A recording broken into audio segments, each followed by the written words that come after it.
Hello, my name is Joyce Jiang from University of York in the UK. I'm speaking on behalf of my co-author, Professor Mark Konczynski from University of Nottingham. I'm going to talk about our paper, which is recently published in Human Relations. Our paper argues for the importance of social scientists and labor activists examining the creative modes of organizing among migrant workers. International migration has become one of the most important and controversial issues in the 21st century. Alongside an increase in professional workers in leading sectors of the economy, however, the majority of migrant workers are still concentrated in low-skilled processing and elementary occupations in the UK. A key topic of concern relates to high levels of exploitation suffered by migrant workers. How to combat migrant workers' conditions of social injustice has appeared on agendas of the International Labour Organization, trade unions, and other progressive non-governmental organizations. Our paper focuses on one of the most vulnerable groups of migrant workers, migrant domestic workers in London. Being enmeshed in integrated class relations and gendered and racialized structures of oppression, migrant domestic workers experience greater exploitation than do workers in any other occupation.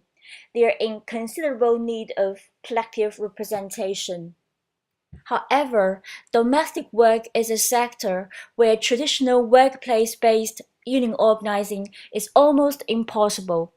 Migrant domestic workers are often being positioned as part of the family or servants, which veils the exploitative employment relationship. Migrant domestic workers constitute an extreme case in which collective mobilization appears highly unlikely.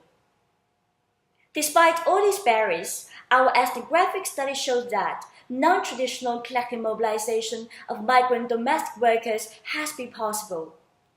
Justice for Domestic Workers, a migrant domestic work self-help group in London, has successfully transformed migrant domestic workers from laborers of love to workers with rights through three important social processes. First, it created a space for the development of communities of coping among migrant workers outside the workplace, within which sisterhood and mutuality were developed. Second, it utilized politicized learning, particularly radical art workshops, to develop labor solidarity among domestic workers.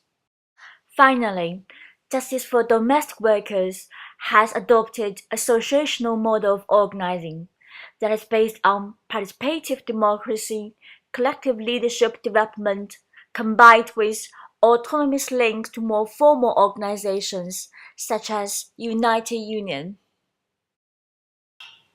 However, we don't want to suggest this as a new ideal type of associational organizing that can or should be reproduced in other social settings. The most important lesson to learn from this case is that social scientists and labor activists should go out in search for new and creative modes of associational organizing being enacted. This will help our social theorizing of collective mobilization among migrant workers, and also help practitioners to learn from each other's strengths and weaknesses in search for better ways for migrant workers to collectively mobilize. If you find our paper interesting, here is a link. Thanks for listening.